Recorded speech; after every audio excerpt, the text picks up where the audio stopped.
O senhor ganha quanto, senhor José? Ué, quanto eu ganho? Salário mínimo. Mas o que faz desse salário mínimo? Ué, o que eu faço? Metade eu pago remédio. A outra metade é aluguel, energia, essas coisas. Ué, mas e para sobreviver? Regime.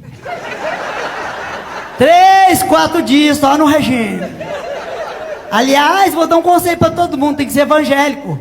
Para fazer, jejuar. Jejuar 4, 20 dias, tudo isso. O senhor consegue ficar 3 dias se alimentar? Na hora, bebendo água ali, ó. Se tiver uma farinha, você come. Só. Mas nada.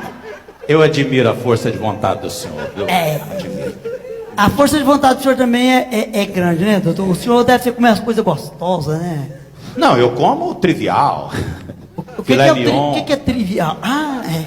Filé mignon, lagosta, escondidinho, né?